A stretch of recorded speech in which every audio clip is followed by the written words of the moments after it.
दोस्तों, एक बार फिर से स्वागत है आप सभी का आपके अपने favourite English learning channel scholar English पर। मेरा नाम है दीपिका कुमावत और मैं इस चैनल पर वेरियस कॉम्पिटिटिव एग्जाम्स के लिए इंग्लिश सब्जेक्ट टीच करती हूँ।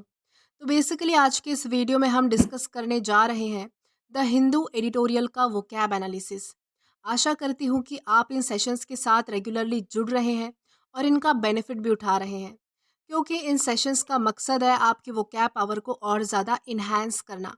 और ये जो वोकैब सेशंस है, ये बैंक, एसएससी, रेलवे, यूपीएससी या फिर किसी भी कॉम्पिटिटिव एग्ज़ाम के लिए इक्वली बहुत ही ज़्यादा इम्पॉर्टेंट है। तो चलिए और ज़्यादा देर ना करते हुए बढ़ते हैं हमारे वोकैब शो की तरफ और जानेंगे कि आज का हमारा सबसे पहला वर्ड कौन सा है। तो हमारा सबसे पहला वर्ड है वाइंडफॉल। वाइंडफॉल का मतलब होता है अप्रत्याशित लाभ, यानी कि बिना किसी एक्सपेक्टेशन के जब आपको किसी चीज़ का लार्ज अमाउंट हासिल हो जाए, यानी कि एक तरह से आप कह सकते हो कि लॉटरी लग जाए, तो उसे कहा जाएगा वाइंडफॉल। और ये हमारे पास पार्ट्स ऑफ स्पीच में एग्जेक्टिव है, यानी कि विशेषण है। सिनोनिम इसका होता है बोनांजा या फिर जैकपॉट, यानी कि बहुत ज़्यादा अमाउंट में किसी चीज़ की प्राप्ति हो जाना, यानी कि लॉटरी लग जाना, जैकपॉट लग जाना, और उसे ही जो है वो बोनांजा भी कहा जाता है। अब अगर बात करें एग्जाम्पल की, तो एग्जाम्पल इसका है the farmer experience a windfall harvest due to favourable weather condition. यानी कि इस साल जो है वो बहुत ही ज़्यादा अच्छा मौसम होने के कारण जो है वो फार्मर को बहुत ही अच्छी हार्वेस्ट मिली, बहुत ही अच्छी फसल मिली, यानी कि बहुत ज़्यादा अमाउंट में मिली, वाइंडफॉल तरीके से मिली। तो इस कॉन्टेक्स्ट में हम जो है वो वाइंडफॉल इस वर्ड का अलग अलग सेंटेंसेस में यूज़ कर सकते हैं। देन इसी के साथ हम आगे जाएंगे हमारे नेक्स्ट वर्ड की ओर और जानेंगे कि इसके बाद हमारा अगला वर्ड कौन सा है। तो इसके बाद हमारा अगला वर्ड है रिजम्पशन। रिजम्पशन का मतलब होता है पुनरारंभ, यानी कि किसी चीज़ को लंबे समय के बाद फिर से शुरू करना। जैसा कि आप जानते हो कि अगर कोई चीज़ जो है वो पर्टिकुलर एक स्टेट में रुक जाती है, यानी कि पर्टिकुलर टाइम में जो है वो उसे रोक दिया जाता है, लेकिन उसे समाप्त नहीं किया जाता। आगे फिर से शुरू करने की जब मंशा से उसे रोक दिया जाता है और फिर फ्यूचर में जो है वो उसे फिर से वहीं से स्टार्ट किया जाता है, तब उसे कहा जाएगा रिजम्पशन। और ये हमारे पास पार्ट्स ऑफ स्पीच में नाउन है। सिनोनिम इसका होता है रिस्टार्ट या फिर रिकमेंस, यानी कि फिर से शुरू करना, कोई चीज़ जो है वो फिर से स्टार्ट करना।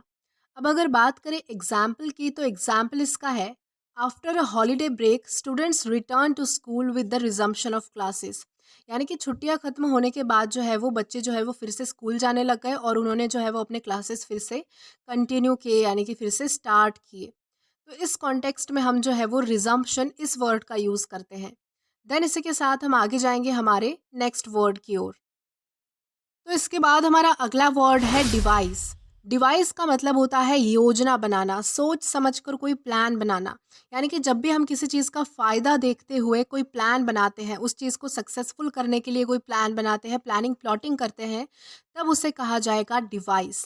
और ये हमारे पास पार्ट्स ऑफ स्पीच में वर्ब है, यानी कि क्रिया है। सिनोनिम इसका होता है फॉर्मुलेट या फिर क्रिएट, यानी कि बनाना। अब ये जो यहाँ पर जो है वो फॉर्मुलेट और क्रिएट का मतलब होता है बनाना, लेकिन हम जो है वो इसको जो है वो योजना बनाने के कॉन्टेक्स्ट में यूज़ करते हैं। वैसे तो इन दोनों का मतलब सिर्फ बनाना इतना ही होता है।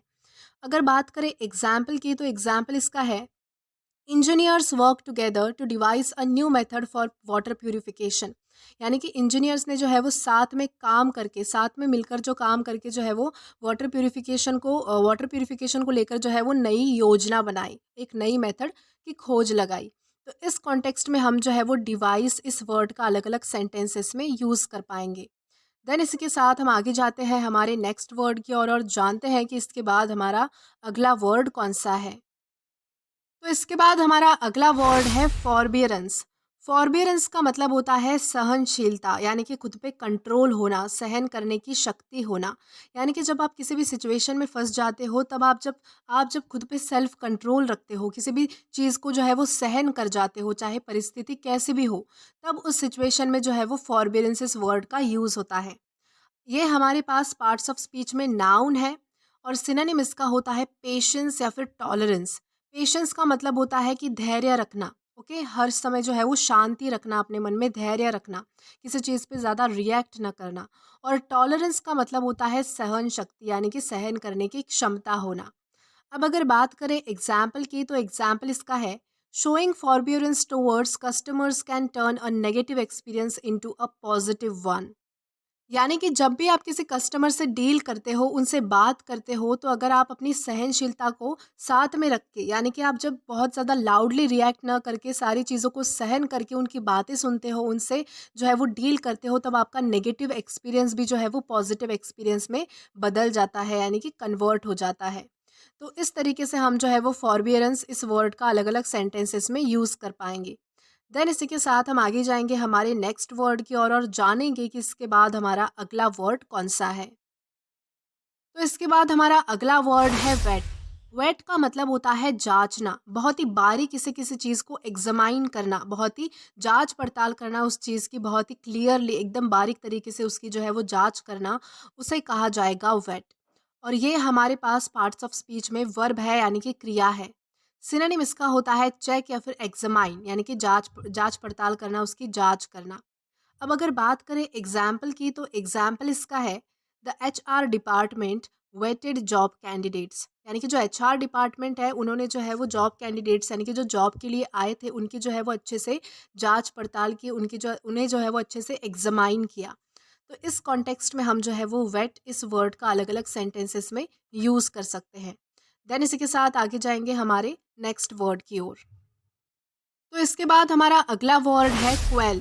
क्वेल का मतलब होता है शांत करना या फिर रोकना, किसी बीमारी या फिर किसी बात को बढ़ने से रोकने की कोशिश करना, यानी कि जिस स्टेट में वो चीज़ है उसी स्टेट में रोकने की कोशिश करना, उसे कहा जाएगा क्वेल। ये हमारे पास पार्ट्स ऑफ स्पीच में वर्ब है, यानी कि क्रिया है। सिनोनिम इसका होता है सप्रेस या फिर एक्सटिंग्विश। सप्रेस का मतलब होता है किसी चीज़ को कम करना, उसको डिक्रीज करना।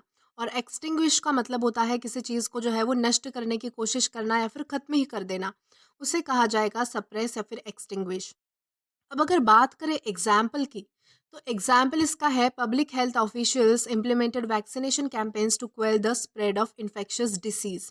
यानी कि जो पब्लिक हेल्थ ऑफिशियल्स है, यानी कि उनके जो कर्मचारी है, उनके जो अधिकारी है, उन्होंने क्या किया कि वैक्सीनेशन कैंपेन्स चलाए, उनको इम्प्लीमेंट किया, यानी कि उनकी मुहिम चलाई, ताकि जो जितने भी इन्फेक्शियस डिसीज़ फैल रहे हैं, उनको शांत किया जा सके, कम किया जा सके या फिर रोका जा सके, समाप्त किया जा सके, इसके लिए। तो इस तरह से हम जो है वो क्वेल इस वर्ड का अलग अलग सेंटेंसेस में यूज़ कर पाएंगे। देन इसी के साथ हम आगे चलेंगे हमारे नेक्स्ट वर्ड की ओर और जानते हैं कि इसके बाद हमारा अगला वर्ड कौन सा है। तो इसके बाद हमारा अगला वर्ड है take the plunge. Take the plunge का मतलब होता है निश्चय लेना, यानी कि फैसला करना, स्पेशली किसी चैलेंजिंग सिचुएशन को फेस करने के लिए। यानी कि जब बहुत ही ज़्यादा चैलेंजिंग सिचुएशन, बहुत ही ज़्यादा विकट परिस्थिति आप पर आ पड़ती है और आपको उससे निकलने के लिए जो है वो कोई ना कोई फैसला करना ही पड़ता है फाइनली, तो उसे कहा जाएगा टेक द प्लंज। और ये एक ईडियम है। सिनोनिम इसका होता है एंगेज या फिर कमिट, यानी कि उस सिचुएशन में एंगेज करना, उस सिचुएशन में जो है वो उस सिचुएशन से बाहर निकलने की कोशिश करना। और कमिट का मतलब होता है कि फैसला ले लेना उस सिचुएशन से बाहर निकलने के लिए। अब अगर बात करें एग्जाम्पल की, तो एग्जाम्पल इसका है the couple decided to take the plunge and buy their first home. यानी कि कपल ने जो है वो एक फैसला लिया और उन्होंने जो है वो अपना पहला घर खरीदने के बारे में सोचा। देन इसी के साथ हम आगे जाएंगे हमारे नेक्स्ट वर्ड की ओर और जानते हैं कि इसके बाद हमारा अगला वर्ड कौन सा है। देन इसके बाद है रिकास्ट। रिकास्ट का मतलब होता है पुनर्गठन करना या फिर किसी चीज़ में चेंज लाना, ताकि उससे नई इमेज मिल सके। यानी कि अब बहुत बार होता है कि आप किसी चीज़ को, पुरानी चीज़ को जो है वो उसे मॉडिफाई करते हो, ताकि उसे जो है वो एक न्यू लुक मिल सके, वो और भी ज़्यादा नई जैसी लगे। तो उस प्रोसेस को, उस प्रक्रिया को जो है वो रिकास्ट करना कहते हैं। और ये हमारे पास पार्ट्स ऑफ स्पीच में वर्ब है, यानी कि क्रिया है। सिनोनिम इसका होता है रीऑर्गेनाइज या फिर रिफॉर्म, यानी कि किसी चीज़ को जो है वो फिर से बनाने की कोशिश करना या फिर से ऑर्गेनाइज, यानी कि पुनर्गठन करना, किसी चीज़ में चेंज लाने की कोशिश करना, ताकि उसे नई एक इमेज मिल जाए। अब अगर बात करें एग्जाम्पल की, तो एग्जाम्पल इसका है the magazine recast its cover attractively. यानी कि जो मैगजीन है उसने अपना कवर जो है वो बहुत ही आकर्षक तरीके से, बहुत ही अट्रैक्टिवली जो है वो रिकास्ट किया, यानी कि बहुत ही अच्छे तरीके से उसे रीऑर्गेनाइज कर दिया, रिफॉर्म कर दिया, चेंज कर दिया, और एक नई अच्छी सी इमेज जो है वो उस मैगजीन को मिल गई। देन इसी के साथ हम आगे जाएंगे हमारे नेक्स्ट वर्ड की ओर और जानेंगे कि इसके बाद हमारा अगला वर्ड कौन सा है। तो इसके बाद हमारा अगला वर्ड है आर्टिकुलेट। आर्टिकुलेट का मतलब होता है व्यक्त करना, अपने आइडियाज़ या फिर अपनी फीलिंग्स को खुल के एक्सप्रेस करना, बयां करना, सबके सामने लाना, उसे कहा जाएगा आर्टिकुलेट। और ये हमारे पास पार्ट्स ऑफ स्पीच में वर्ब है यानी कि क्रिया है। सिनोनिम इसका होता है कन्वे या फिर एक्सप्रेस यानी कि व्यक्त करना। अब अगर बात करें एग्जाम्पल की तो एग्जाम्पल इसका है participants were encourage to articulate their personal goals and challenges. यानी कि जो पार्टिसिपेंट्स थे, जो सहभागी थे, उन्हें क्या किया गया कि अपने पर्सनल गोल्स यानी कि अपने ध्येय के बारे में और उन्होंने फेस किए गए चैलेंजेस के बारे में जो है वो खुल के बयां करने के लिए एनकरेज किया गया, प्रोत्साहित किया गया। तो इस कॉन्टेक्स्ट में हम जो है वो आर्टिकुलेट इस वर्ड का अलग अलग सेंटेंसेस में यूज़ कर सकते हैं। देन इसी के साथ हम आगे जाएंगे आज के हमारे लास्ट वर्ड की ओर और जानते हैं कि आज का हमारा लास्ट वर्ड कौन सा होता है। तो हमारा लास्ट वर्ड है हाउंड। हाउंड का मतलब होता है सताना, किसी को परेशान करना। और ये हमारे पास पार्ट्स ऑफ स्पीच में वर्ब है यानी कि क्रिया है। सिनोनिम इसका होता है हरास या फिर परसिक्यूट, यानी कि किसी को सताना, बहुत ज़्यादा परेशान करना। अब अगर बात करें एग्जाम्पल की तो एग्जाम्पल इसका है she is hounded by the constant calls and messages. यानी कि उसे जो है वो लगातार कॉल एंड मैसेजेस कर करके जो है वो परेशान किया जा रहा था, सताया जा रहा था। तो इस कॉन्टेक्स्ट में हम जो है वो हाउंड इस वर्ड का अलग अलग सेंटेंसेस में यूज़ कर सकते हैं। तो दोस्तों आज के लिए बस इतना ही। आई होप आपको ये वीडियो ज़रूर पसंद आया हो। और अगर आपको ये वीडियो पसंद आया हो तो do like this video, subscribe the channel and share as much as you can. और अगर आपने इससे पहले वाला वीडियो नहीं देखा है तो या आप यहाँ पर क्लिक करके वो पहले वाला वीडियो भी देख सकते हैं। Till then keep learning. Thank you.